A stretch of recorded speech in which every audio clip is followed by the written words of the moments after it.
আমি আপনার কাছে একটা সাহায্য চাইতে এসেছি। বলুন। আপনাকে একজনকে আশ্রয় দিতে হবে আপনারই আশ্রমে। আশ্রয়? হ্যাঁ, একটি ছেলেকে। ক্ষমা করবেন চৌধুরী মশাই, এটা আমার আশ্রম, এখানে কোনো পুরুষ মানুষ থাকতে পারে না। খুবই স্বাভাবিক। আমি আপনার এই আশ্রমটা ঘুরে দেখছিলাম, ভারী সুন্দর, খুব নির্জন এবং ভেরি সিকিউর। আমার যা বলার ছিল আমি বলে দিয়েছি, আমাদের মধ্যে বোধহয় আর কথা বলার কিছু নেই। আছে, ছেলেটি সাংঘাতিক বিপদে পড়েছে। এটি মেয়েদের আশ্রম। ছেলেটি বিবাহিত। ক্ষমা করবেন, আমি নিজের হাতে গড়া নিয়ম নিজের হাতে ভাঙতে পারি না। তাছাড়া তাছাড়া আমি তো আপনাকেও চিনি না।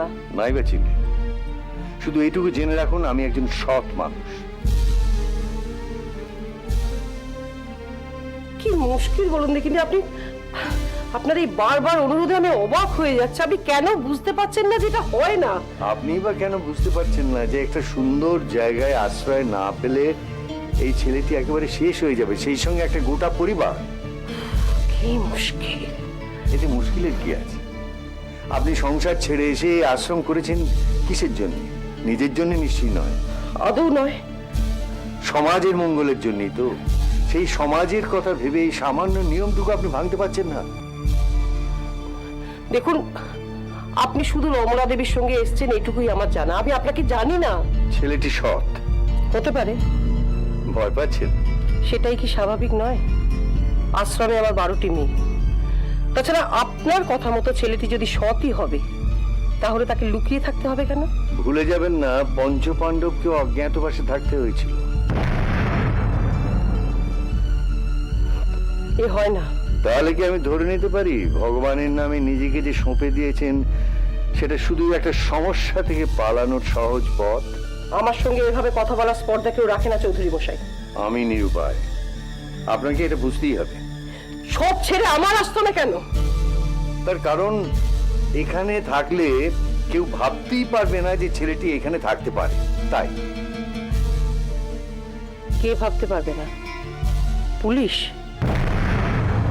না, একজন ব্যবসাদার, 2 নম্বরই, দুবাইয়ে থাকে, কলকাতায় মেগা সিটি তৈরি করছে।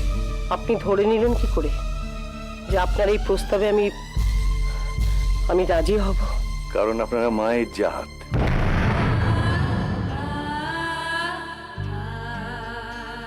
ছেলেটির দুঃখ মা না বুঝলে কে বুঝবে? রাতের অন্ধকারে কিংবা দিনের আলোয় মুখ লুকিয়ে তাকে ঘুরতে হয়। মা, বউ, মেয়ে তার আজ থেকেও নেই।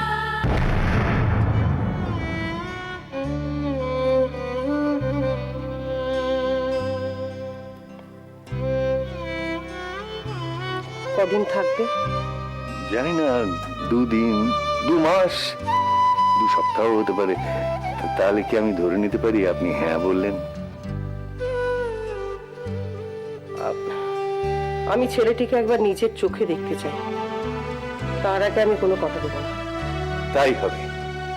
থ্যাংক ইউ, অসংখ্য ধন্যবাদ।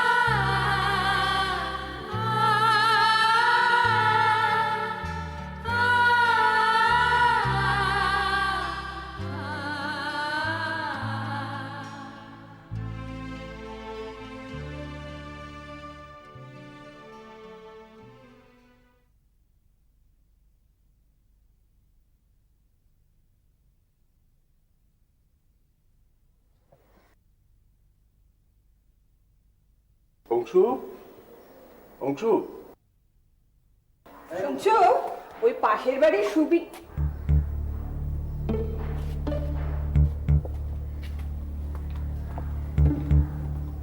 কি গো, কাকে খুঁজছো তুমি? হ্যাঁ? কাকে খুঁজছো? না, কাউকে না। হ্যাঁ, কার নাম ধরে ডাকছিলে বলে মনে হলো? সে যাকে বলো না, কি কি বলতে এসছো? হ্যাঁ, বলছিলাম কি, ওই কাল ওই পাশের বাড়ির সুবিনয় আছে না, হ্যাঁ। ও বলছিল যে ওরা নাকি বেলুর দক্ষিণেশ্বর যাবে, তা আমরা যাবো কিনা ওদের সাথে? যাবে? না না, তুমি যাও না। আর তুমি? না, আমি বাড়িতেই থাকবো। ধুর, তাই এবার হয় নাকি? কেন হবে না?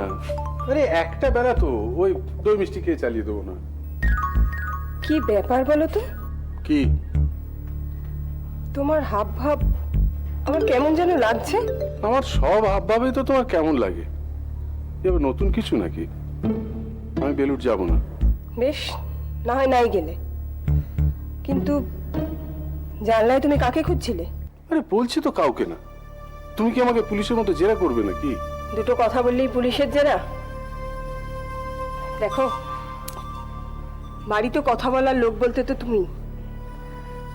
আমার ছেলেটা চলে গেছে, নাতনিটাও অকালে চলে গেছে, আর বৌমা তার কথা তো বাদই দাও। সে শুধু নিজেকে নিয়েই ব্যস্ত। কোনো দিন এসে আমাকে জিজ্ঞেস করেছে, মা আপনি কেমন আছেন, আপনাকে কিছু দেবো কি না? আচ্ছা করুণা, এমন যদি কোনোদিন হয়, ধরো সকালবেলা তুমি চোখ খুলে উঠে দেখলে যে অংশু তোমার সামনে দাঁড়িয়ে রয়েছে। কি? না, ধরো যে অংশু ফিরে এসছে, আবার সবকিছু আগের মতো ঠিক হয়ে গেছে। আমি জানতাম, এটা আমি ঠিক জানতাম। তুমি জানতে অংশু ফিরে আসবে? তোমার কঠিন রোগ হচ্ছে, আমি এটা ঠিক বুঝতে পেরেছি। অংশু মারা গেছে, তুমি কাঁদোনি। মায়া চলে গেছে, তাও তুমি কাঁদোনি।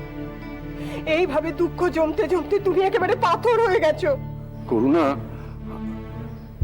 আমি এই দিনও দেখতে হবে আমাকে? আমি আর কত সহ্য করব? করুণা, তুমি এই সামান্য কথায় রিয়াক্ট করছো কেন? আমি তো জিজ্ঞেস করেছি যে অংশু ফিরে এলে কিরকম হতো, ব্যাস এইটুকু তো কথা, আর তো কিছু নয়। হ্যাঁ গো, শুনছো, আমাদের অংশটা বেঁচে নেই। এটা তুমি মেনে নাও, বুঝলে? এটা মেনে নাও তুমি। দেখছো, একটু কাঁদো, একটু কাঁদো তুমি, কাঁদো। করুণা, করুণা, শান্ত হও করুণা, আমি তোমাকে বলছি শান্ত হও, শান্ত হও।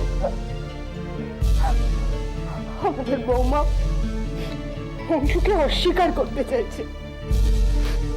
সে অন্য একজনকে বিয়ে করে চলে যেতে চাইছে। ওকে যেতে দাও, জানো? দেখো, আমাদের অংশু আমাদের মনে বেঁচে থাকবে। আমরা ওকে ঠিক বাঁচিয়ে রাখবো, আমাদের মধ্যে রাখবো। করুণা, করুণা, তুমি ভাবছো যে আমি পাগল হয়ে গেছি? তো আমি কিন্তু পাগল হইনি, জানো। আমার মনে হচ্ছে যে অংশু ফিরে এসছে। হ্যাঁ, ওই তো ঘরে ঘুরে বেড়াচ্ছে, তোমাকে মা বলে ডাকলো। ওই তো, ওই তো মেয়ের ছবির সামনে দাঁড়িয়ে কাঁদছে। হ্যাঁ, কাঁদছে তো। হ্যাঁ, হ্যাঁ, আমাকে আমাকে জানো তো বাবা বলে ডাকলো। সে বললো, বাবা, বাবা, বাবা তুমি কি করছো বাবা? বাবা, বাবা তুমি কি করছো বাবা?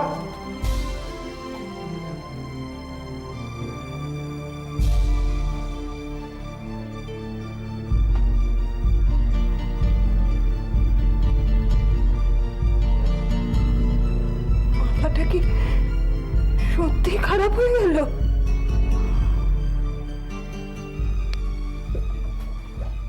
স্যার, স্যার বলছি মিস্টার অ্যান্ড্রু থমসন আপনাকে ফোন করেছিলেন। অ্যান্ড্রু তো আমার সেলে ফোন করলো না কেন? উনি তো বললেন উনি নাকি লাইন পাচ্ছেন না ও, ফোনে। তো কি হয়েছে? কাল পরশুর মধ্যে আপনাকে একবার লন্ডন ফিরতে হবে। কেন? ওখানে একটা বড় পার্টি এসেছে, তাই কি যেন নাম বললেন? The shop, the shop, the shop. The shop? আরে ওই ডিপার্টমেন্টাল স্টোরের সঙ্গে তো আমরা কবে থেকে নেগোশিয়েট করছি। ওখানে যদি আমাদের প্রোডাক্ট থাকে তাহলে সেটা দারুণ ব্যাপার হবে, গ্রেট নিউজ। কিন্তু আমাকে ওখানে কেন যেতে বললো? অ্যান্ড্রু তো নিজেই সব কথা বলে নিতে পারে। তা তো জানি না স্যার, তবে উনি বললেন আপনি থাকলে ওখানে ভালো হতো। কিন্তু পরশু যাওয়া তো আমার পক্ষে অ্যাবসার্ড। স্যার, আমি ট্রাভেল এজেন্টের সঙ্গে কথা বলে নিয়েছি। ওনারা বললেন পরশু হবে না, তবে 4 দিন পর সব ব্যবস্থা হয়ে যাবে। 4 দিন? কিন্তু এখানে সব কাজ ফেলে লন্ডন যাওয়া তো অ্যাবসার্ড। নেহা, তুমি এক কাজ করো, লন্ডন লাইনটা ধরো। আমি কথা বলে নিয়েছি স্যার, আমি বলে দিয়েছি আপনি 4 দিন পর ওখানে যাবেন, আর তখন টিকিটসও কনফার্মড হয়ে যাবে। No problem sir. কিন্তু নেহা, স্যার আপনি কোনো চিন্তা করবেন না, আমি সবকিছু সামলে আপনাকে ফোন করব। আর রোজ তো মেইল করবই। কিন্তু আমাকে একবারও না জানিয়ে এত সব করতে গেলে কেন নেহা? দা সব একটা বিশাল সম্মানী ব্যাপার স্যার। লন্ডনের এত বড় ডিপার্টমেন্টাল স্টোরে যদি আমাদের প্রোডাক্টগুলো থাকে, আপনি ভাবতে পারছেন স্যার? হ্যাঁ, বুঝতে পারছি যে আমাদের প্রেস্টিজ অনেক বেড়ে যাবে, কিন্তু নেহা ট্রাস্ট মি স্যার, আমার উপর ভরসা রাখুন প্লিজ। আপনি দেখবেন কোনো গন্ডগোল হবে না। এই মিটিং অ্যান্ড্রু একা করতে পারে, তুমি লাইনটা ধরো না অ্যান্ড্রু। স্যার উনি তো এখন ঘুমোচ্ছেন। ও ঠিক আছে, তুমি যাও।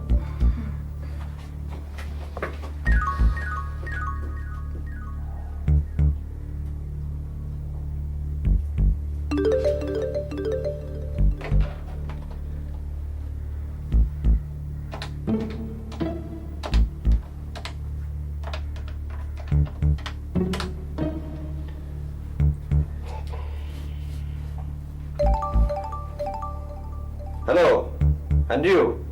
This is Ray.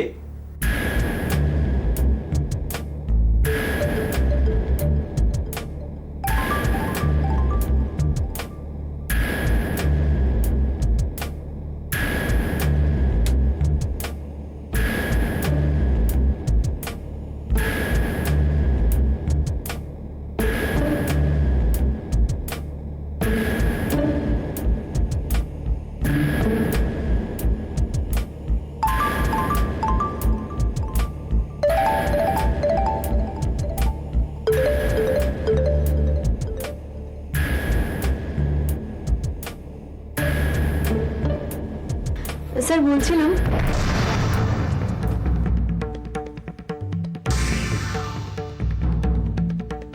স্যার শপের সঙ্গে আমাদের এগ্রিমেন্ট 3 দিন আগে হয়ে গেছে। মানে অ্যান্ড্রুকে আমি লন্ডনে ফোন করেছিলাম এক্ষুনি। অ্যান্ড্রু তো আমার লন্ডনে যাওয়ার কথা বললো না।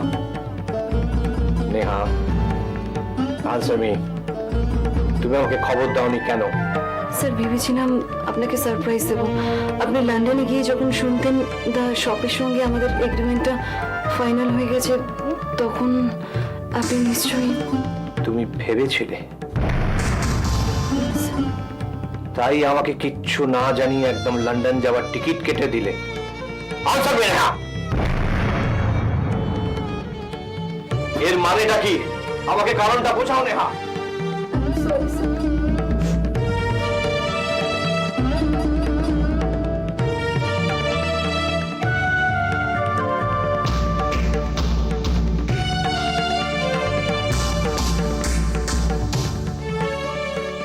ব্যাপারটা কিন্তু আমার মোটেও ভালো লাগছে না বৌমা।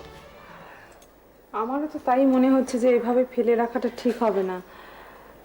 এর মধ্যেই একজন সাইকিয়াট্রিস্ট দেখানো উচিত বাবাকে। কি দেখাবো? সাইকিয়াট্রিস্ট দেখানো উচিত। মানে পাগলের ডাক্তার? না মা, না না না না বৌমা, আমি কখনোই তোমার বাবাকে পাগলের ডাক্তার দেখাবো না। আমার মনে হয় 2 দিন বিশ্রাম নিলেই সব ঠিক হয়ে যাবে। মা আমার কিন্তু মনে হয় এভাবে বাবাকে ফেলে রাখাটা ঠিক হবে না। ফেলে রাখা মানে? তোমার শ্বশুরকে আমি এমনি এমনি ফেলে রেখেছি? না, আমি বলতে চাইছি চিকিৎসা না করে ফেলে রাখাটা ঠিক হবে না। আমি কিছু বললেই তো তোমরা বলবে যে আমি কেবল খারাপ খারাপ কথা বলি আর তোমাকে কথা শোনাই। কিন্তু বৌমা, তোমার বাবার যদি সত্যি কোনো অসুখ হয়ে থাকে, তার কারণ কিন্তু তুমি। তোমার কাণ্ড কারখানা দেখেই তো আজ ওনার মনের এই অবস্থা। এই বলছো তুমি একজনকে বিয়ে করবে, আবার সঙ্গে সঙ্গে অন্য আরেকজনের সঙ্গে লুকিয়ে লুকিয়ে দেখা করছো। রাতে তোমার মোবাইল বাজে, তারপর ফিস ফিস করে কার সঙ্গে কথা বলো। আমারই তো পাগল পাগল অবস্থা। এগুলো ধাসটামো নয়? তো তোমার শ্বশুর তো নরম মানুষ। মা আমি আর চাকরিটা বোধহয় করব না। করবে না? তা কি করবে? পুলিশটা তো গেছে, তা অসীম কি আবার কথা দিয়েছে নাকি? কিংবা অন্য কেউ জুটেছে নাকি? ভাবলে যে শ্বশুর মশাই যখন বেঁকেই বসেছে, বিয়েটা তো করা যাচ্ছে না, অতএব ফষ্টি নষ্টি হোক। অন্যের দিকে খোঁচা দিতে আপনি খুব ভালোবাসেন না, কিন্তু জেনে রাখুন কষ্ট আমি আর পাবো না। এর পরের মাস থেকে আমি আর মাইনে পাবো না। ওই টাকার মধ্যেই কষ্ট করে চালিয়ে নিতে হবে। আমরা না হয় কষ্টে চালিয়ে নেব, কিন্তু তুমি? ঠিক বুঝলাম না মা। আমার স্বামীর পেনশনের টাকায় আমাদের বুড়ো বুড়ির দুটো পেট আমি ঠিক চালিয়ে নেব, কিন্তু তোমার কি হবে? শ্বশুরের ওই কটা টাকায় কেনা ভাত তোমার গলা দিয়ে নামবে তো? নামা উচিত কি? মা, এ বাড়িতে আমারও কিন্তু একটা অধিকার আছে। অধিকার? কিসের জোরে? যার জোরে তুমি ওই অধিকারটার কথা বলছো তাকেই তো তুমি গিলে রেখেছো। কিসের জোর আছে তোমার? নেহাত আমরা দয়া করে তোমাকে থাকতে দিয়েছি যে আহারে বেচারির বাবা মা নেই, কোথায় যাবে তাই। আমার নাতনিটাও তো এখন নেই, কিসের জোরে থাকতে চাও তুমি এ বাড়িতে? কাটা নামেও না, বেরোও না।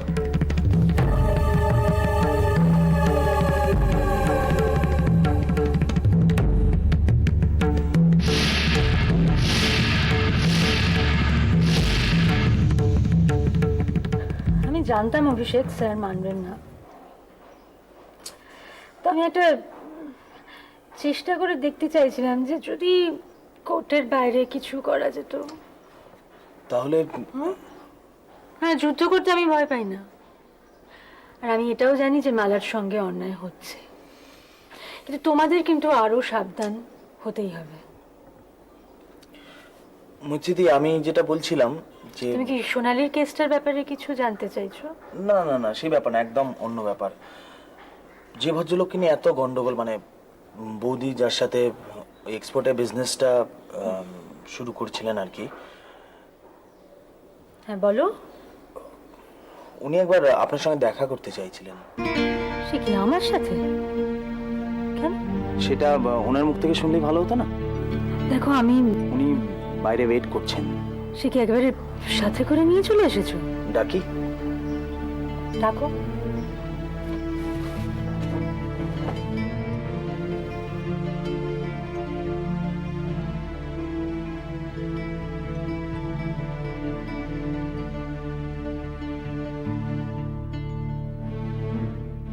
মুচিদি,